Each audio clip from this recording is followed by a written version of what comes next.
Hello everyone. TS ఎబ్సెట్ 2024 యొక్క application form ఎలా fill చేయాలి? కామన్‌గా స్టూడెంట్స్ చేసే మిస్టేక్స్ ఏంటి? ఆ మిస్టేక్స్ మీరు చేయకుండా ఎలా ఉండాలి? కంప్లీట్ డీటెయిల్స్ ఈ వీడియోలో చూద్దాం. ఏ టు జెడ్ కంప్లీట్‌గా ఫీ పేమెంట్ నుంచి ఫైనల్‌గా మీరు ప్రింట్ ఔట్ తీసుకునేంత వరకు అప్లికేషన్ ఫార్మ్ ఎలా ఫిలప్ చేయాలి?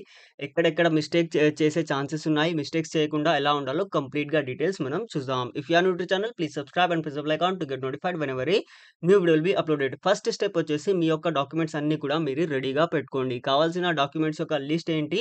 ఆ వీడియో కూడా మన యొక్క ఛానెల్‌లో అవైలబుల్‌గా ఉంది. దాని యొక్క లింక్ కూడా నేను డిస్క్రిప్షన్‌లో ఇచ్చేస్తాను. మీరు చూడవచ్చు. ఓకే.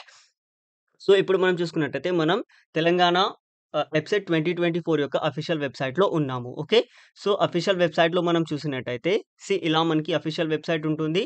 ఇక్కడ వెళ్ళాక మీకు ఫస్ట్ స్టెప్ మీరు చేయాల్సింది pay registration fee. Okay. So, దీనిపైన క్లిక్ చేయండి. పే రిజిస్ట్రేషన్ ఫీ పైన క్లిక్ చేయగానే మీకు ఇక్కడ ఒక అలర్ట్ చూపిస్తుంది. ఇదేంటి అంటే ఇంతకుముందు మీరు ఒకవేళ ఫీ పేమెంట్ చేసి ఉంటే దాని యొక్క స్టేటస్ చూడడానికి అలా.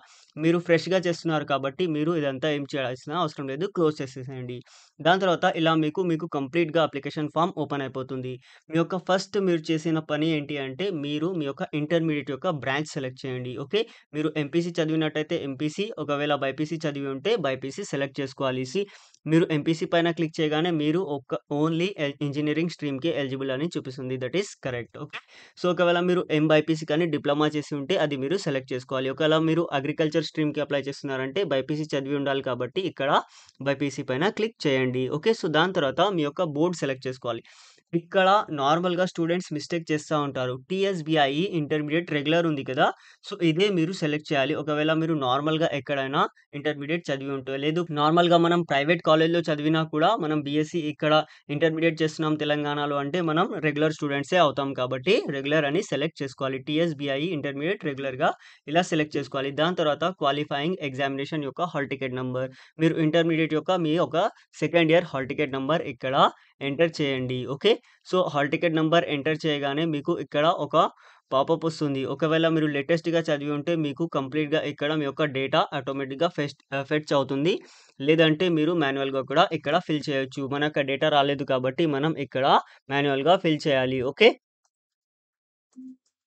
దాని తర్వాత మీ యొక్క డేట్ ఆఫ్ బర్త్ సెలెక్ట్ చేసుకోవాల్సి ఉంటుంది. జాగ్రత్తగా డేట్ ఆఫ్ బర్త్ సెలెక్ట్ చేసుకోండి. Okay. So, date of birth select చేసుకున్నాక సో, ఇలా మీరు ఫస్ట్ ఇయర్, మంత్ దాని తర్వాత డేట్ సెలెక్ట్ చేయాల్సి ఉంటుంది. జాగ్రత్తగా అది సెలెక్ట్ చేయాలి. ఇక్కడ మిస్టేక్ ఏమీ చేయవద్దు. ఎందుకంటే ఇక్కడ మిస్టేక్ చేస్తే మీరు ఏదైనా అప్డేట్ చేయాలంటే కూడా మీరు డేట్ ఆఫ్ బర్త్ కరెక్ట్‌గా ఎంటర్ చేయాల్సి ఉంటుంది కాబట్టి అది మాత్రం మిస్టేక్ చేయవద్దు. దాని తర్వాత మీ యొక్క మొబైల్ నంబర్ ఖచ్చితంగా ఇక్కడ ఎంటర్ చేయాలి. Okay. Mobile number do not డిస్టర్బ్‌లో ఉన్న మొబైల్ నంబర్స్ లేదంటే వేటికైతే ఓటీపీ రావడానికి మీకు ప్రతిసారి ఎక్కడైనా చేసినప్పుడు కష్టంగా ఉంటుంది కదా! అలాంటి మొబైల్ నంబర్స్ ఇవ్వకండి. మీ యొక్క రెగ్యులర్‌గా యూజ్ చేసే మొబైల్ నంబర్ ఇక్కడ ఇవ్వాలి. ఓకే.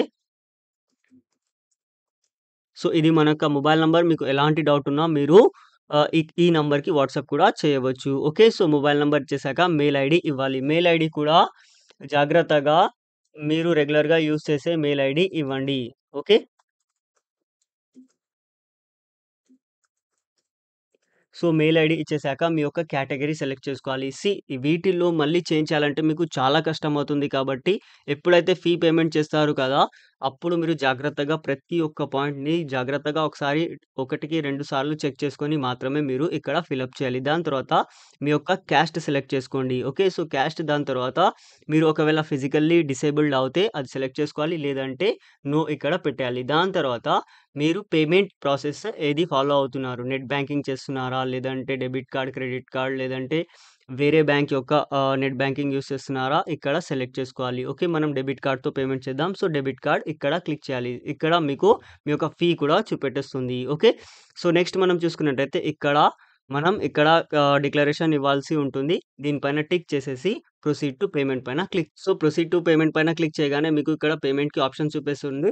పేమెంట్ చేసేయాలి. దాని తర్వాత దానికంటే ముందు ఫర్దర్‌గా అప్లికేషన్‌కి వెళ్ళే ముందు మీకు ఒక చాలా ఇంపార్టెంట్ ఇన్ఫర్మేషన్, మీరు ఇంకా మా యొక్క టెస్ట్ సిరీస్ తీసుకోలేదంటే ఖచ్చితంగా ప్రతి ఒక్కరు కూడా టెస్ట్ సిరీస్ తీసుకోవాలి. దీంట్లో మీకు previous papers, 5 year papers with solutions plus మీకు కంప్లీట్‌గా చాప్టర్ వైస్ మెటీరియల్ ఉంటుంది అన్ని సబ్జెక్ట్స్‌కి. దాంతో పాటు you will be getting chapter wise test series plus 5 full length mock test plus previous papers ఇవన్నీ కూడా మీకు మన యొక్క యాప్‌లో అవైలబుల్‌గా ఉంటాయి. ఓన్లీ 499కి మాత్రమే అవైలబుల్‌గా ఉంటుంది. ఇంకా మీరు పర్చేస్ చేసుకోలేదంటే ఖచ్చితంగా ప్రతి ఒక్కరు కూడా ఈ టెస్ట్ సిరీస్ ఇద్దరికీ కూడా అవైలబుల్‌గా ఉంది. ఎంపీసీ అండ్ బైపీసీ స్టూడెంట్స్‌కి. కాబట్టి జాగ్రత్తగా దీన్ని యుటిలైజ్ చేసుకొని మీరు మంచి ర్యాంక్‌ని తీసుకొని రాగలరు.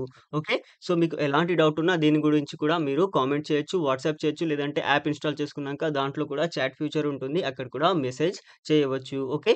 సో, ఇంకా మీరు తీసుకోలేదంటే ఖచ్చితంగా ప్రతి ఒక్కరు కూడా తీసుకోవాలి.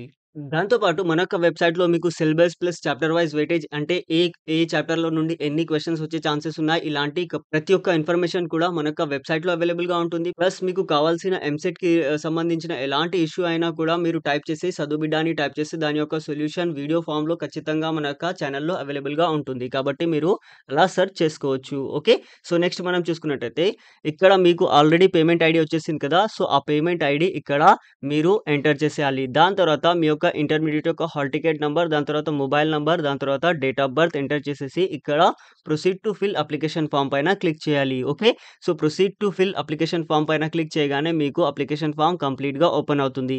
ఇక్కడ ఆల్రెడీ మీ యొక్క నేమ్ డిఫాల్ట్‌గా వచ్చేస్తుంది. ఆల్రెడీ పేమెంట్ చేసాం కాబట్టి దాని తర్వాత మీ యొక్క ఫాదర్ నేమ్ ఇక్కడ ఎంటర్ చేసేసి మదర్స్ నేమ్ ఎంటర్ చేయాలి. దాని తర్వాత డేట్ ఆఫ్ బర్త్ మీరు ఎంటర్ చేయాల్సిన అవసరం లేదు. ఆల్రెడీ మనం ఇంతకు ముందే ఎంటర్ చేసేసాము కాబట్టి. దాని తర్వాత మీ యొక్క ఆధార్ కార్డ్ నంబర్ ఎంటర్ చేయాలి. This is not mandatory. ఒకవేళ ఉంటే ఎంటర్ చేయండి. ప్రతి ఒక్కరి దగ్గర కూడా ఆధార్ కార్డ్ నంబర్ ఉంటుంది.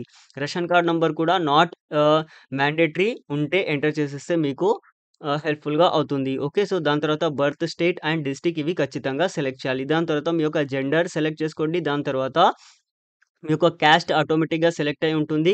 ఇక్కడ క్యాస్ట్ సర్టిఫికేట్ నంబర్ ఎంటర్ చేయాల్సి ఉంటుంది. కానీ that is not mandatory. Optional. మీరు తర్వాత కూడా సబ్మిట్ చేసుకోవచ్చు. ఒకవేళ మీరు ఈడబ్ల్యూఎస్ అవుతే ఎస్ సెలెక్ట్ చేస్తే ఖచ్చితంగా ఇక్కడ మీ యొక్క సర్టిఫికేట్ నంబర్ ఎంటర్ చేయాల్సి ఉంటుంది. That is mandatory. Okay. So, next మనం చూసుకున్నట్టయితే దాని తర్వాత అడ్రెస్ డీటెయిల్స్ మన యొక్క అడ్రెస్ ఇవ్వాలి. ఇక్కడ హౌస్ నంబర్, దాని తర్వాత మీ యొక్క స్ట్రీట్ ఆర్ విలేజ్ ఇది సెలెక్ట్ చేసుకొని మండల్, దాని తర్వాత district, state and pin code. Okay. ఇక్కడ ఆల్రెడీ మొబైల్ నంబర్ డిఫాల్ట్‌గా ఇంతకు ముందే ఇచ్చాం కాబట్టి అదే వచ్చేస్తుంది. ఓకే. సో, మొబైల్ నంబర్ దగ్గర మాత్రం అస్సలు మిస్టేక్ చేయవద్దు. దాని తర్వాత మీరు మీ యొక్క ఇంటర్మీడియేట్ ఎక్కడ చదివారు? ఓకే.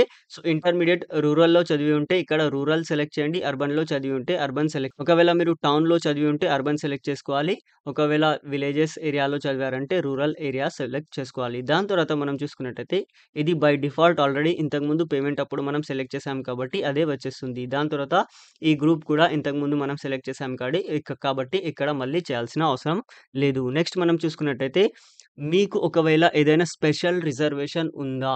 ఇక్కడ మీరు జాగ్రత్తగా ఒకవేళ ఏదైనా స్పెషల్ రిజర్వేషన్ ఎన్‌సీసీ కానీ ఇలాంటివి ఉంటే ఇక్కడ సెలెక్ట్ చేసుకోవాలి. ఓకే. సో, మీకు ఒకవేళ ఎన్‌సీసీ ఉంది, లేదంటే స్పోర్ట్స్ ఉంది. ఇలాంటి ఏదైనా స్పెషల్ రిజర్వేషన్ ఉంటే ఖచ్చితంగా ఇక్కడ సెలెక్ట్ చేసుకోవాలి. రిమెంబర్ థట్ ఆ సర్టిఫికేట్ మీరు డాక్యుమెంట్ వెరిఫికేషన్ అప్పుడు మీరు ప్రొడ్యూస్ చేయాలి. అది కూడా రెడీగా పెట్టుకోవాలి. దాని తర్వాత మీ యొక్క మైనారిటీ స్టేటస్ ఒకవేళ మైనారిటీ అయితే మైనారిటీ సెలెక్ట్ చేయండి. దాని తర్వాత ముస్లిం, క్రిస్టియన్, జైన్ ఇలా ఇక్కడ డ్రాప్ డౌన్‌లో వస్తుంది. అది కూడా సెలెక్ట్ చేసుకోవాలి. ఒకవేళ నాన్ మైనారిటీ అయితే నాన్ మైనారిటీ అని ఇక్కడ సెలెక్ట్ చేయండి. దాని తర్వాత మీ యొక్క ఇన్‌కమ్ ఏ రేంజ్‌లో ఉంది? బిలో 1,00,000 ఉందా? లేదంటే 1,00,000 2,00,000 మధ్యలో ఉందా? లేదంటే 2,00,000 పైన ఉందా? ఇన్‌కమ్ సర్టిఫికేట్ నంబర్ ఇక్కడ ఎంటర్ చేయాలి. ఒకవేళ లేదు అంటే కూడా ఏమీ ప్రాబ్లమ్ కాదు. మ్యాండేటరీ కాదు. జస్ట్ ఇక్కడ సెలెక్ట్ చేసుకోవాలి. ఖచ్చితంగా ఇది సెలెక్ట్ చేసుకోవాలి. ఓకే. సో, ఆ రేంజ్‌లో మీరు ఇన్‌కమ్ సర్టిఫికేట్ తీసుకొనొస్తే మీకు ఎలాంటి ప్రాబ్లమ్ కూడా ఉండదు. ఓకే. సో, నెక్స్ట్ మనం చూసుకున్నట్టయితే క్యాండిడేట్స్ బ్యాంక్ అకౌంట్ డీటెయిల్స్ కానీ అవసరం లేదు. స్కిప్ చేయాలనుకుంటే స్కిప్ చేయొచ్చు. లేదు మీ దగ్గర అకౌంట్ ఉంది అంటే అకౌంట్ డీటెయిల్స్ ఇక్కడ ఎంటర్ చేసేసేయాలి. మీకు ఆ అకౌంట్‌లో ఏదైనా రిఫండ్ కానీ ఇలాంటివి ఉంటే మీకు డైరెక్ట్‌గా దాంట్లో వచ్చేస్తాయి. సో, నెక్స్ట్ మనం చూసుకున్నట్టయితే మీరు ఐపీ ఎగ్జామినేషన్స్‌కి ఎప్పుడు అపియర్ అయ్యారు? ప్లస్ దాని యొక్క మీడియం ఏంటి? ఇంగ్లీష్ మీడియం చదివారా? తెలుగు మీడియంలో చదివారా? ఉర్దూ మీడియంలో చదివారా? అది కూడా సెలెక్ట్ చేసుకోవాలి. ఒకవేళ మీరు బ్రిడ్జ్ కోర్స్ రాసి ఉంటే బ్రిడ్జ్ కోర్స్ యొక్క డీటెయిల్స్ కూడా ఇక్కడ ఇవ్వాలి. దాని తర్వాత ఇక్కడ చాలా స్టూడెంట్స్ మిస్టేక్ చేస్తా ఉంటారు. రిమెంబర్ థట్ ఇక్కడ అస్సలు మిస్టేక్ చేయొద్దు. మీ యొక్క లాంగ్వేజ్ ఆఫ్ ఎగ్జామినేషన్ ఏమి ఉండాలి? English, Telugu and English, Urdu. Okay. So, చాలా స్టూడెంట్స్ మిస్టేక్ చేస్తా ఉంటారు. ఇక్కడ మీరు ఖచ్చితంగా మీరు ఒకవేళ తెలుగు ఆర్ ఇంగ్లీష్ కావాలనుకుంటే ఇది సెలెక్ట్ చేసుకోవాలి. ఓకే. సో, ఇక్కడ మిస్టేక్ చేయొద్దు. ఇలాంటి మిస్టేక్ కూడా చేస్తారా అంటే చాలా మంది చేస్తారు. ఈ మిస్టేక్ మీరు అస్సలు కూడా చేయవద్దు. నెక్స్ట్ మనం చూసుకున్నట్టయితే మీరు ప్యూర్ ఇంగ్లీష్ మీడియం అయినా కూడా ఇక్కడ ఇంగ్లీష్ అండ్ తెలుగు ఖచ్చితంగా సెలెక్ట్ చేసుకోవాలి. ఓకే. సో, నెక్స్ట్ మనం చూసుకున్నట్టయితే మీరు ఎస్ఎస్‌సీ ఎక్కడ చదివారు? అర్బన్ ఏరియాలో చదివారా? లేదంటే రూరల్ ఏరియాలో చదివారా? అది సెలెక్ట్ చేసుకోవాలి. దాని తర్వాత దాని యొక్క హాల్ టికెట్ నంబర్, 10థ్ క్లాస్ యొక్క హాల్ టికెట్ నంబర్ ప్లస్ ఎప్పుడు పాస్ అయ్యారు. మీ యొక్క మెమో పైన అది అవైలబుల్‌గా ఉంటుంది. పాసింగ్ ఇయర్ కూడా మెమో పైన అవైలబుల్‌గా ఉంటుంది. దాని తర్వాత మీ యొక్క లోకల్ స్టేటస్‌ని ప్రూవ్ చేసుకోవడానికి మీరు ఫస్ట్ క్లాస్ 1 నుండి 12 వరకు ఎక్కడ చదివారో కంప్లీట్‌గా డీటెయిల్స్ ఇవ్వాలి. ఇక్కడ డిస్ట్రిక్ట్స్ సెలెక్ట్ చేసుకోవాల్సి ఉంటుంది. డ్రాప్ డౌన్‌లో మీరు డిస్ట్రిక్ట్ సెలెక్ట్ చేసుకోవాలి. నెక్స్ట్ మనం చూసుకున్నట్టయితే మీరు లోకల్ ఏరియాలో ఎక్కడొస్తారు? మీరు ఒకవేళ తెలంగాణ స్టూడెంట్స్ అవుతే ఓయూ సెలెక్ట్ చేస్తే సరిపోతుంది. ఓకే. ఒకవేళ ఆంధ్ర స్టూడెంట్స్ అవుతే ఎస్‌వియు ప్లస్ ఇక్కడ ఆంధ్ర యూనివర్సిటీ సెలెక్ట్ చేసుకోవాలి. లేదు అదర్ స్టేట్ స్టూడెంట్స్ అవుతే నాన్ లోకల్ క్యాండిడేట్స్ కింద ఇలా సెలెక్ట్ చేసుకోవాలి. దాని తర్వాత మీ యొక్క టెస్ట్ ప్రిఫరెన్సెస్ ఏంటి? లైక్ హైదరాబాద్, కరీంనగర్ ప్లస్ సంగారెడ్డి ఇలా మీరు పెట్టుకోవచ్చు. ఓకే. సో, నెక్స్ట్ మనం చూసుకున్నట్టయితే మీ యొక్క ఫోటోగ్రాఫ్ ఇక్కడ అప్‌లోడ్ చేయాలి. ఫోటోగ్రాఫ్ ఏదైతే ఉంది కదా! అది మనకి 50 కేబీ కంటే తక్కువ సైజ్‌లో ఉండాలి. ప్లస్ దాని తర్వాత మీరు సిగ్నేచర్ అప్‌లోడ్ చేయాలి. దాని యొక్క సైజ్ కూడా మీకు 30 కేబీ కంటే తక్కువ ఉండాలి. అప్పుడు మాత్రమే అది అప్‌లోడ్ అవుతుంది. అది మీరు జాగ్రత్తగా చూసి అప్‌లోడ్ చేసుకోవచ్చు. దాని తర్వాత ఇక్కడ టిక్ చేసేసి మీరు సేవ్ పైన క్లిక్ చేయాలి. ఒకసారి మీరు చూసుకోవచ్చు. లేదంటే నెక్స్ట్ పైన కూడా క్లిక్ చేస్తే అది మీకు ఫర్దర్‌గా తీసుకెళ్తుంది. నెక్స్ట్ మనం చూసుకున్నట్టయితే ఇలా మీకు కంప్లీట్‌గా మీరు ఫిల్ చేసిన డీటెయిల్స్ అన్నీ కూడా చూపిస్తుంది. ఒకసారి కంప్లీట్‌గా డీటెయిల్స్ చూసుకొని ఒకవేళ ఏదైనా చేంజ్ చేయాలని మిస్టేక్ ఉంది అంటే దాని తర్వాత అక్కడ మోడిఫై పైన క్లిక్ చేయొచ్చు. లేదంటే సబ్మిట్ పైన ఇక్కడ మీకు మీ యొక్క అప్లికేషన్ యొక్క నంబర్ వచ్చేస్తుంది. దాని తర్వాత ప్రింట్ అప్లికేషన్ అని కూడా వస్తుంది. సో, ప్రింట్ పైన క్లిక్ చేయగానే మీ యొక్క అప్లికేషన్ ఫార్మ్ మీకు ప్రింట్ అయిపోతుంది. ఇలా మీరు కంప్లీట్‌గా ఎంసెట్ యొక్క అప్లికేషన్‌ని ఫిల్ చేసేయొచ్చు. మీకు ఎలాంటి డౌట్ ఉన్నా కామెంట్ చేయండి. ఇంకా టెస్ట్ సీరీస్ తీసుకోలేదంటే ఖచ్చితంగా ప్రతి ఒక్కరు టెస్ట్ సీరీస్ తీసుకోవాలి. It will be very much helpful to crack EAMCET examination. Thank you for watching the video. Please share with your friends.